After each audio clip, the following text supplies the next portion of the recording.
Dede menghitung hitungan 1 sampai 50 waktu itu. Walaupun lokasinya luas tapi nggak banyak tempat untuk bersembunyi sebenarnya. Makanya dikasih jeda waktu 50 detik biar kita bisa ngumpet-ngumpetnya itu susah ditebak. Nah, waktu itu gue ingat banget si Pras ini ngide untuk ngajakin teman-teman semua ini ngumpetnya di sungai. Padahal sebenarnya kita nggak boleh ngumpet di sungai karena selain jauh ya susah dicari, dan larangan di game itu nggak boleh sampai sungai gitu pokoknya. Hanya area sekitar aula itu aja. Assalamualaikum warahmatullahi wabarakatuh. Om Swastiastu, Namo Buddhaya, salam kebajikan dan salam sejahtera untuk kita semua. Selamat malam Sobat Kaluna, berjumpa lagi bersama gua Bayu di Kaluna Kamis Mistis.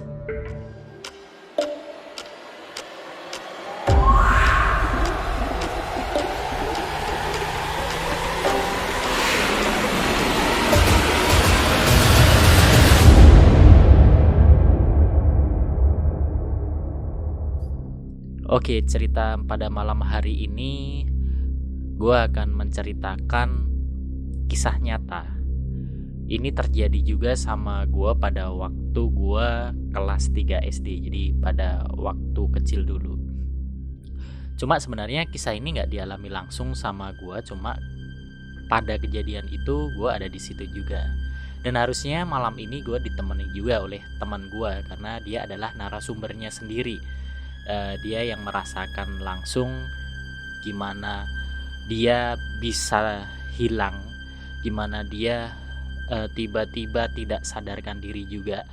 Tapi mungkin di episode berikutnya kita akan panggil langsung narasumber ini karena hari ini beliau sedang ada kegiatan lain yang tidak bisa hadir di studio Kaluna ini.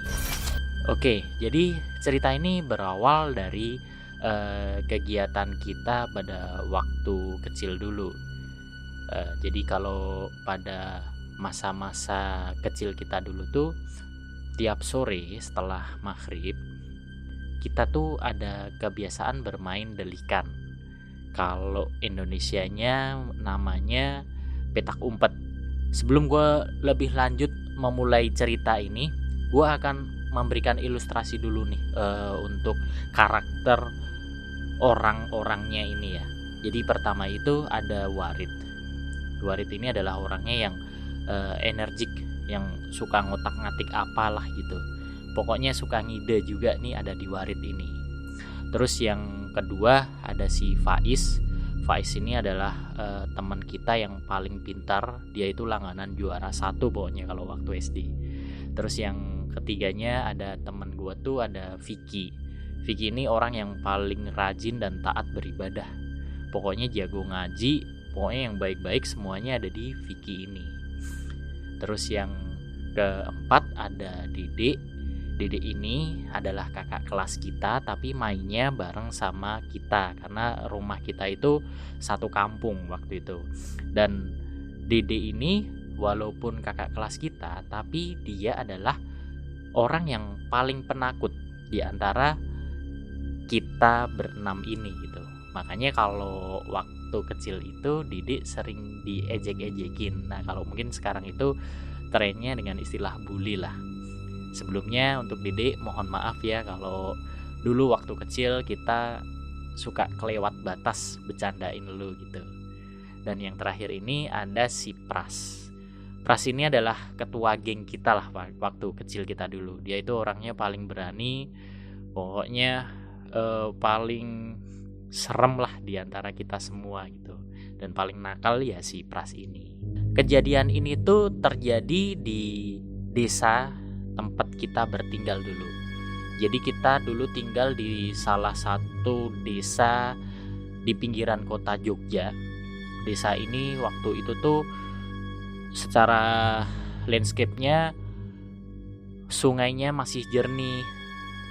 Kalau pagi ataupun cuaca cerah, gunung itu terlihat jelas.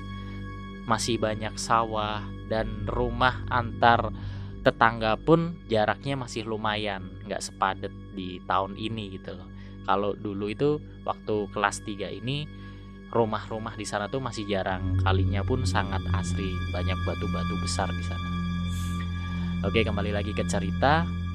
Ceritanya waktu itu kita sedang main petak umpet sambil menunggu berkumandangnya azan Isya. Kita itu biasa main petak umpet di sebuah pendopo ya kalau kita sebut, jadi kayak aula yang gede gitu. Cuma aula ini terbuka dan gak jauh dari aula itu turunan itu udah sungai.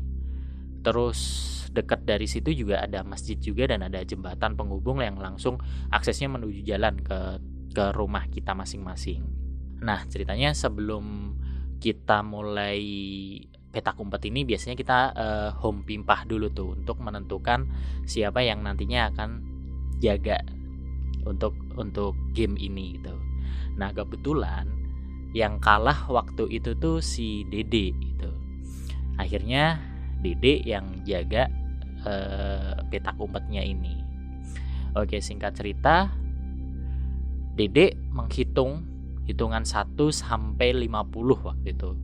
Walaupun lokasinya luas tapi nggak banyak tempat untuk bersembunyi sebenarnya. Makanya dikasih jeda waktu 50 detik biar kita bisa ngumpet-ngumpetnya itu susah ditebak. Nah, waktu itu gue ingat banget si Pras ini ngide untuk ngajakin teman-teman semua ini ngumpetnya di sungai. Padahal sebenarnya kita nggak boleh ngumpet di sungai karena selain jauh ya susah dicari, dan larangan di game itu nggak boleh sampai sungai gitu pokoknya. Hanya area sekitar aula itu aja.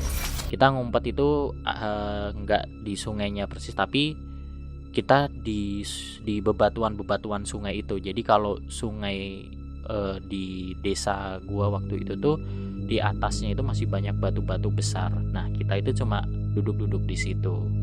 Dan untuk info aja, di sungai desa kita itu tuh ada sebuah bilik sebenarnya. Bilik itu adalah sumber mata air yang jernih, yang sumber mata airnya ini tuh walaupun musim kemarau panjang pun nggak pernah berhenti mengeluarkan sumber air ini.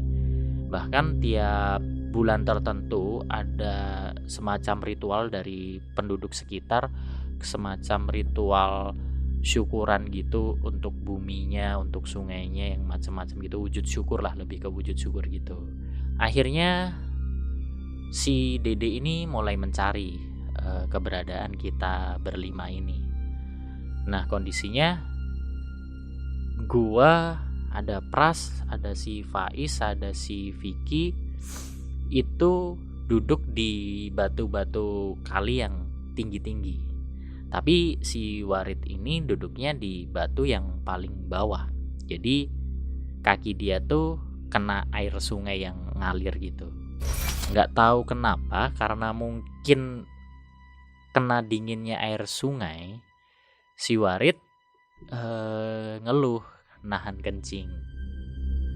Ya udah, kita saranin kencing aja dulu, tapi pelan-pelan ya, biar nggak ketahuan kalau kita dikali, sahut si Pras kayak gitu. Ya udah, akhirnya si Warid ini jalan ke arah nggak jauh dari si mata air itu ada. Pokoknya dia jalan ke situ, terus dia kencing di situ gitu. Akhirnya si Vicky ini teman gua waktu itu bilang ke kita, kayaknya kita udah terlalu lama deh ngumpetnya gitu, nggak enak juga sama si Dede, kasihan nyari kita gitu. Gimana kalau kita mengarah ke dekat-dekat aula gitu, biar kita ketahuan atau si Dede nggak susah-susah banget nyari kita, kata si Vicky waktu itu gitu. Oke, ya udah, karena kita juga berpikir yang sama, akhirnya kita jalan lagi ke arah aula. Ya udah, akhirnya kita berempat itu ketahuan juga sama Dede, karena kita ngumpetnya emang sengaja diketara-ketarain biar Dede nggak kesusahan juga. Waktu itu Dede juga sempet ngeluh, wah jahat banget sih kalian ngumpetnya, dicari-cari susah banget, pasti kalian ngumpetnya di luar area yang udah kita sepakati ya gitu. Terus si Pras jawab, enggak, kita dari tadi di sini gitu, kok nggak lihat, tadi kan gue udah nyari loh di situ, cuma nggak ada kalian gitu. Iya kak, kita di sini dari tadi, kata si Pras gitu sambil bohong-bohongin si Dede. Ya udah, akhirnya karena kita udah ketahuan semua, kita ngitung lagi gitu loh. Kita baru ingat kalau si Warit ini masih di sungai ternyata gitu. Si Vicky waktu itu bilang, Warit mana ya gitu. Lah, bukannya tadi kencing ya gitu, pamit kencing di sungai gitu. Oh iya, ya udah yuk kita cari gitu, kata si Faiz. Dari tempat pertama kita sembunyi di batu-batu besar itu sampai di mata air itu kita cari lah, kok Warit nggak ketemu gitu. Semua nyari tuh, akhirnya kita berasumsi apa Warit malu kali ya, atau nggak enak atau takut lah kalau kencing di sungai, karena kan dia habis kitan ya belum lama ini gitu. Mungkin dia balik ke rumah kali ya. Nah si Dede, wah parah emang Warit, main petak umpet pulang ke rumah gitu.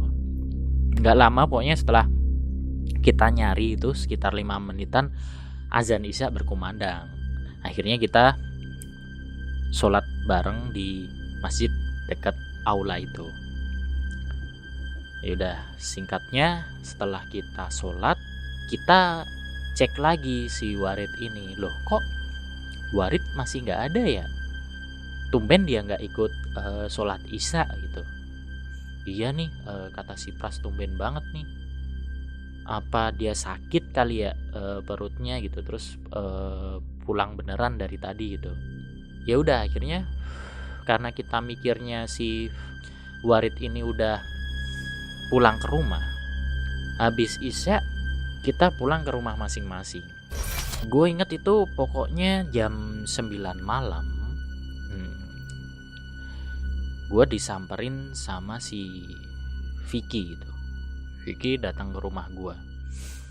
Bye, gue ditanya ini sama ayahnya sama ibunya Warit gitu.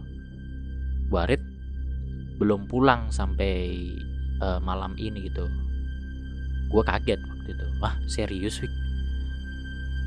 Bukannya udah pulang dari tadi ya sebelum Isya itu? Iya, gue pikir juga dari tadi sehabis Isya Warit pulang ke rumah gitu. Wah terus gimana nih? Itu orang tuanya lagi pada ngumpul di masjid sama orang-orang kampung gitu, nyariin anaknya gitu, nyariin si Warit ini gitu.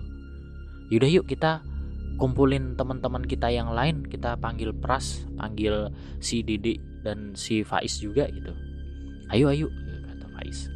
Ya udah, kita jalan bareng tuh, ngampirin teman-teman kita yang ikut main petak umpet tadi. Kita juga ditanyain tuh sama orang tuanya si Warit ini gitu, kalian habis main dari mana gitu, tadi terakhir ketemu Warit di mana? Terus kita jawab aja sama itu, waktu itu yang nanyain ayahnya Warit. Tadi kita main petak umpet om, seperti biasa gitu, main petak umpetnya di aula ini. Terus kita ngumpetnya di sungai. Di situ Dedek jawab tuh kan beneran kalian ngumpetnya pasti di sungai gitu. Iya Dek, maaf gitu, kata si Pras waktu itu jelasin gitu. Terus si ayahnya Warit bertanya lagi, terus terakhir Warit kemana gitu. Nah gue jelasin gini om, jadi tadi waktu main petak umpet si Warit ini pamit mau kencing. Dia tuh ngarahnya ke arah mata air itu, ketuk itu om. Pokoknya habis dari situ ya kita gak lihat lagi juga, kirain Warit ini udah pulang ke rumah om, makanya kita gak nyari-nyari lagi gitu. Enggak, Warit ini belum pulang sampai sekarang gitu. Wah kita semua kaget di situ. Wah gimana nih.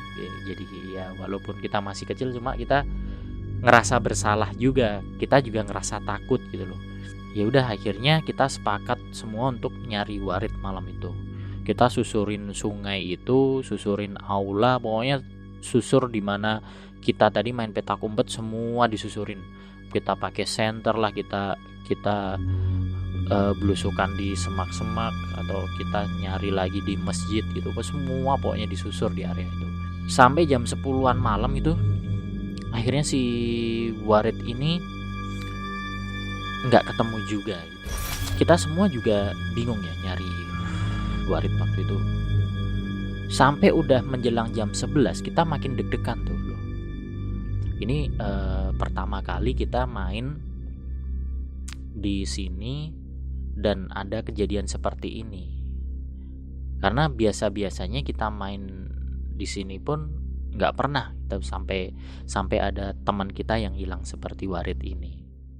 Gua nggak tahu Warit ini kemana ya. Pokoknya singkat ceritanya, kita itu pokoknya nyari sampai 3 hari itu. 3 hari beneran. Itu bener-bener satu kampung itu, satu desa panik semuanya. Ayahnya Warit juga udah mulai lapor polisi ya waktu itu, sampai melibatkan kepolisian juga dalam proses pencarian si Warit ini gitu. Nggak tahu ide dari mana, pokoknya ada kan Faiz ini kan, kebetulan yang saya ceritain di awal tadi, Faiz ini tuh ayahnya ahli bidang apa ya, semacam ustadz gitulah. Dia pokoknya pengurus masjid juga. Dia punya rekan kiai juga yang mengerti tentang dunia seperti inilah, dunia gaib ini. Akhirnya si ayahnya Faiz ini meminta tolong temennya ini untuk membantu proses pencarian Warit ini. Atas bantuan temennya ayahnya Faiz ini, kita semua tahu dan antara percaya nggak percaya ya. Karena kata beliau waktu itu kalau Warit ini masuk ke dunia lain. Jadi kayak mungkin diumpetin wewe gombel atau apa gitu. Nah akhirnya keluarga Warit antara percaya nggak percaya, mau nggak mau, karena ini adalah proses demi pencarian anaknya ya, biar anaknya kembali lagi, mereka mengiyakan proses pencarian dengan metode seperti yang diminta ayahnya teman ayahnya si Faiz ini. Jadi pakai peralatan dapur waktu itu, kita manggil-manggil Warit dan sambil mengitari area sungai gitu, area tempat kita bermain. Pencarian itu dilakukan setelah ba'da isya. Jam 9 atau 10 malam itu ya, udah malam. Akhirnya si ustadz sama orang tua dan keluarganya Warit ini berteriak-teriak tuh dari arah sungai. Kita dengar semua waktu itu teriakannya karena kenceng ya. Akhirnya kita semua datang ke sungai itu, termasuk gue juga waktu itu ngelihat langsung kondisinya. Gue datang ke sungai.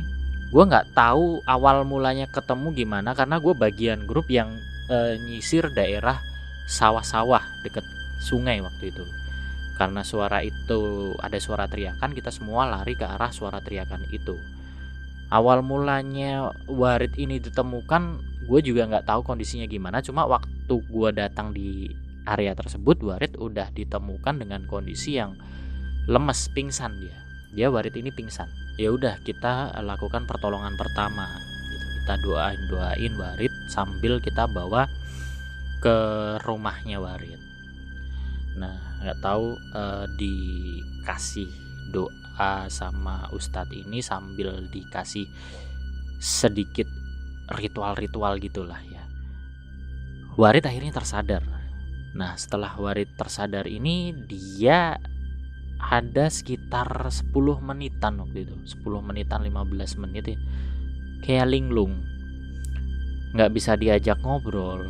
Setelah 15 menitan Warit tersadar, dia agak kaget gitu. Loh, dia bilang gitu boy, loh kok udah di rumah gitu, naik apa ya tadi? Kayak biasa aja pokoknya, kondisinya itu kayak nggak terjadi apa-apa sama Warit. Warit bingung juga waktu itu, tiba-tiba kok bisa sampai rumah gitu. Terus dia ngeluh lapar, minta makan gitu. Ya udah akhirnya sama keluarga Waritnya dikasih makan. Terus kita warga kampung karena udah lihat kondisi Warit ini selamat, udah kembali normal, kita warga kampung sama Pak Ustadz pamit. Akhirnya kan kita semua penasaran apa yang terjadi dan gimana awal mula si Warit ini bisa hilang selama 3 hari ini gitu loh. Part ini kita butuh narasumbernya langsung nih sama temen gua Warit ini untuk menceritakan waktu dia hilang itu dia ngapain aja dan kejadian awalnya itu gimana sampai dia bisa hilang 3 hari dan yang dirasakan di alam lain itu seperti apa. Makanya mungkin di episode kedua, episode setelah ini tayang, nanti kita akan bawa narasumbernya langsung untuk bercerita. Nah, untuk Sobat Kaluna semua, mohon maaf kalau cerita Kaluna Kamis Mistis pada malam hari ini masih ngegantung ya. Ya karena di part ini gue butuh cerita langsung dari narasumbernya, karena gue sendiri pun juga penasaran apa sih yang terjadi sama Warit. Bagaimana pertama kali Warit bisa hilang dan gimana kondisi di alam sana tuh gimana sampai dia bisa hilang 3 hari gitu loh. Makanya pantengin terus Kaluna, subscribe channel kita, komen di bawah kalau kalian suka atau kalian ingin request cerita misteri apapun atau kalian punya cerita-cerita misteri yang ingin di-share ke kita gitu loh. Sampai jumpa kembali nanti di episode kedua, episode pengakuan juga narasumber yang langsung akan gue bawain untuk Sobat Kaluna semua, biar kita semua tahu, biar gue juga gak penasaran, Sobat Kaluna gak penasaran. Nanti Warit akan bercerita kisah-kisahnya saat dia hilang di alam lain itu. Gue Bayu pamit, selamat malam, selamat istirahat.